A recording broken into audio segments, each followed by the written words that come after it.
반갑습니다. 이번 시간은 이청준 병신과 머저리 5번째 수업으로 이제 마무리하는 수업이 될 겁니다.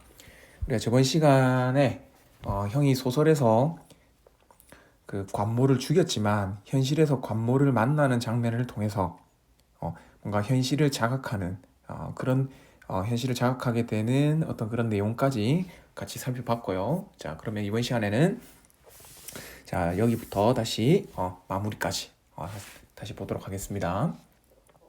자, 형은 나머지 원고 뭉치를 마저 불집에 집어넣고 나서 힐끗 나를 보았다. 이 참새 가슴 같은 것, 뭘 듣고 있어? 썩 내 굴로 꺼져 라고 했는데, 자, 이렇게 좀 역시 형은 동생을 되게 비난을 하고 조롱을 하고 있습니다. 여기서 이 참새 가슴 같은 것 할 때 참새 가슴은 이거 누가 했던 말이죠? 그렇죠. 우리 앞에서 관모가 형에게 했던 말이죠. 그리고 썩 내 굴로 꺼져 할 때 이 굴도 들어가 있어. 이 굴도 마찬가지로 관모가 형에게 했던 말입니다. 즉, 이 관모가 형에게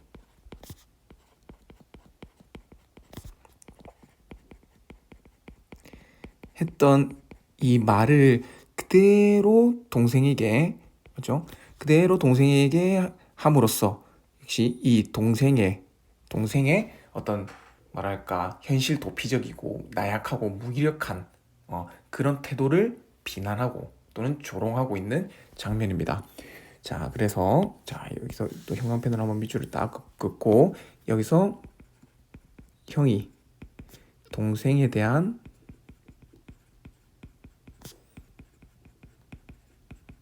어떤 비난 또는 조롱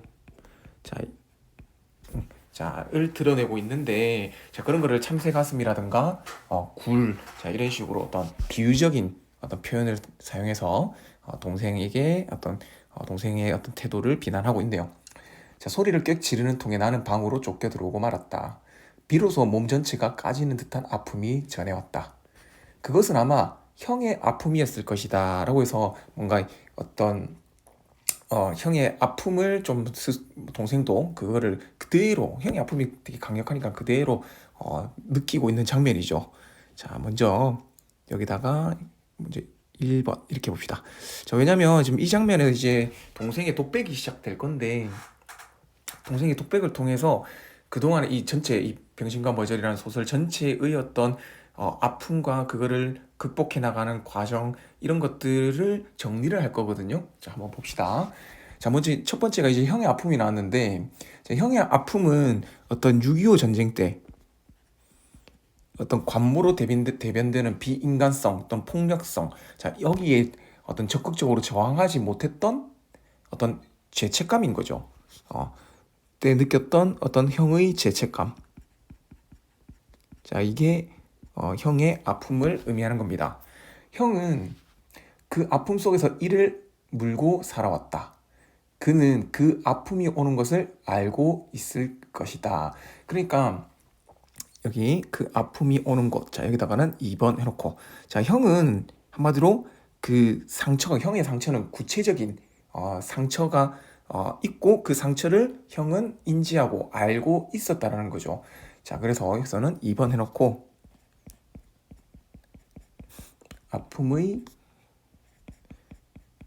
형은 아픔의 원인을 알고 있다. 자, 이렇게 알고 있기 때문에 그 아픔, 즉 상처를 직시하고 그 상처를 어떤 이겨낼 수 있는 가능성이 또는 그런 어떤 극복이 가능했다는 것이죠. 자, 그리하여 그것은 견딜 수 있었고 그것을 견디는 힘은 오히려 형을 살아있게 했고 자기를 주장할 수 있게 했다. 그러던 형의 내부는 검고 무거운 것. 자, 여기서 검고 무거운 것 했을 때, 자, 이거는 뭐 부조리한 현실, 대표적으로 부조리한 현실을 이제 상징하는 거는 누구다? 바로 관모죠. 그죠? 자, 이 관모로 상징되는 이 부재래한 현실에 부딪혀 지금 산산조각이 난 것이다라고 했는데 바로 이게 바로 무엇이다. 어, 지금 음, 자 여기서 뭐 이렇게 뭐 물론 이제 현실에서 관모를 만났다라는 걸 의미하는 건데 조금만 다시 앞으로 조금만 돌아와서 여기다 밑줄 한번 꺼봅시다. 자기 주장을 할 수 있게 했다 이 부분 있죠. 자 이거를 3번 해가지고 바로 이건 뭘까요? 아픔을 나름대로 극복하기 위한 형만의 노력, 바로 소설 쓰기가 되겠죠. 자, 그런데 그 소설 쓰기가 검고 무거운 것에 부딪혀서 산산조각이 났다. 자, 이렇게 해가지고 좀 조금만 올릴게요.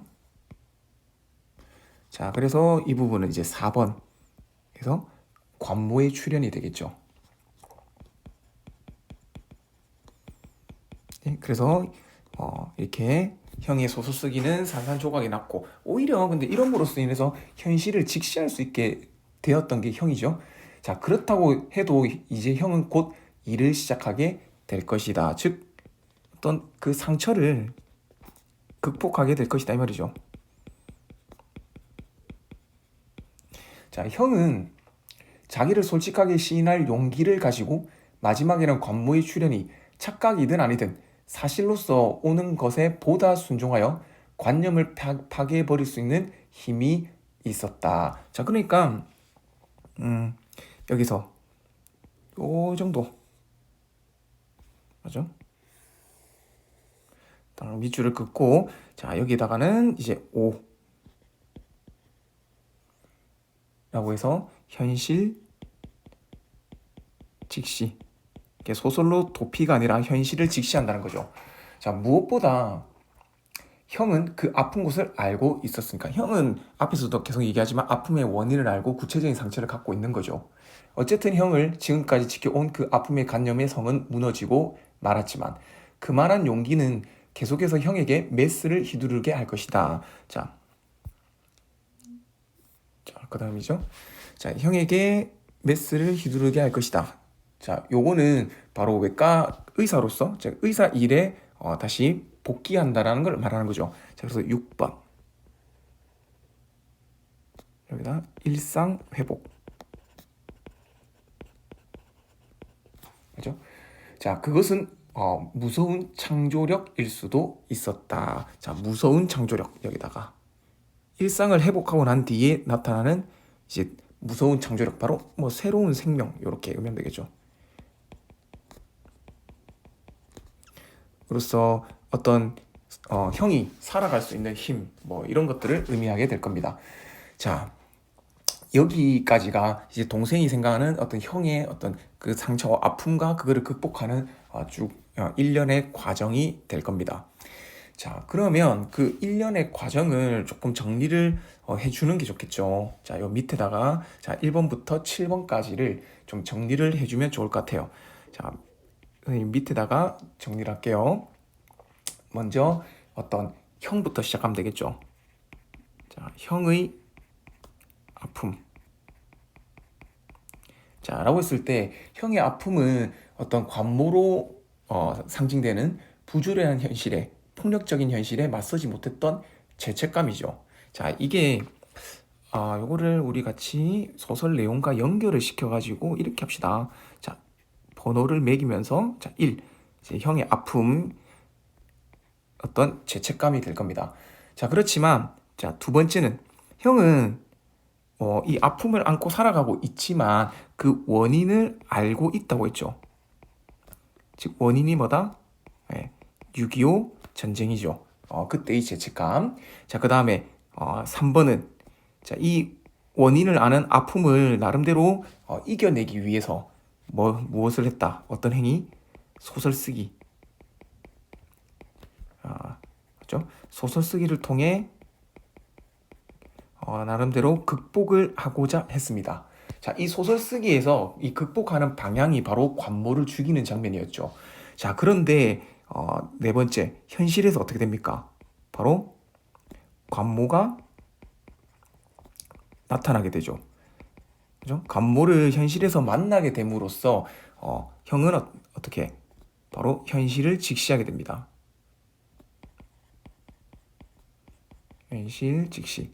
맞죠? 자, 현실을 직시하고 뭐 소설 쓰기가 다 무의미하고 이러면서 다시 어떤 상처로 뭐 아픔으로 암흑으로 빠져드는 게 아니고 형은 현실을 직시함으로써 이제 어떻게 일상을 회복하게 되죠. 즉 일을 시작함으로써 일상을 회복하게 됩니다. 즉 현실에 이제 맞서 싸우고자 하는 적극성을 띠게 되는 거죠. 그게 바로 뭐가 된다? 여기서는 7. 바로 무서운 창조력 또는 새로운 생명력 이렇게 할 수가 있겠죠. 자, 이렇게 형이 어떤 아픔을 가지고 그거를 극복하게 되는 과정을 동생의 입을 통해서 쭉 전달을 하게 되는 거죠. 자, 그리고 나면 다시 본문으로 들어오면 그러나 이렇게 돼 있는데 우리 앞에서 지금 우리 시점상 저 앞에 보면 자, 여기 보이죠? 여기 보면 여기서부터 우리 외부 이야기인데 1인칭 관찰자 시점을 가지고 있다고 했죠. 자, 그 1인칭 관찰자 시점이 자, 여기서 이제 끝이 나게 됩니다. 자, 그러니까 그거를 이렇게 구분을 해줄게요. 자, 여기서 이제 1인칭 관찰자 시점은 끝나게 되고, 자, 이제 이 밑으로는 서술자인 동생이 자기 자신에 대한 이야기를 할 겁니다. 그러면 이거는 1인칭 주인공 시점이 되죠. 자, 이렇게 병신과 머저리는 복합 시점 또는 시점을 혼용함으로써 이렇게 좀 입체감을 만들어주고 있는 게 특징이 될 수 있겠죠. 자, 그러나 나는 멍하니 드러누워 생각을 모으려고 애를 썼다. 나의 아픔은 어디서 온 것인가? 혜인의 말처럼 형은 6.25 전상자지만 아픔의 구체적인 상처를 있고 그걸 알지만 아픔만이 있고 그 아픔이 오는 곳이 없는 나의 환부는 어디인가? 자, 여기다가 형광펜으로 밑줄을 그을게요. 자, 그러니까 동생은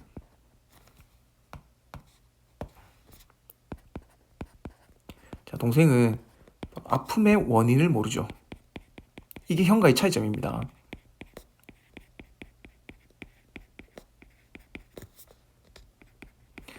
자, 그러니까 형이 어떤 아픔의 원인을 알고 구체적인 아픔이 있다면 동생은 아픔의 원인을 모릅니다. 자, 아픔의 원인을 모르는 어떻게 보면 이런 거를 관념적 차원의 아픔 이렇게 하면 되겠죠. 구체적 차원의 아픔인 형과 대비를 시켜서 관념적 차원의 아픔을 가지고 있다. 그러니까 동생은 그 상처를 극복하는 게 더 힘든 겁니다. 혜인은 아픔이 오는 것이 없으면 아픔도 없어야 할 것처럼 말했지만 그렇다면 지금 나는 엄살을 부리고 있는 것인가? 나의 일은 나의 화폭은 그러니까 동생의 일상은 그림을 그리는 거죠. 깨어진 거울처럼 산산조각이 나 있었다. 자, 여기서 깨어진 거울. 역시 이게 동생의 어떤 아픔을 비유적으로 표현한 거죠. 동생의 아픔을 비유적으로 표현한 게 깨어진 거울이겠죠. 자, 그것을 다시 시작하기 위하여 나는 지금까지보다 더 많은 시간을 망설이며 허비해야 하는지도 모른다라고 했는데, 자, 그러면 여기서 그것이 의미하는 거는 뭐냐? 구체적으로 따지면 첫 번째 동생은 뭘 하고 있었다? 바로 무언가 얼굴을 그리고 있었죠. 그러니까 구체적인 얼굴은 아니지만 물론 우리는 소설 읽으면서 혜인의 얼굴이란 건 알 수 있었죠. 얼굴을 그리는 일을 하고 있었는데 그거를 잘 못했죠. 그러니까 다시 얼굴을 그리고 그걸 완성하는 일 또는 이게 바로 뭐를 의미한다? 바로 관념적인 원인을 알 수 없는 그 아픔의 원인을 찾는 일이 될 수 있겠죠.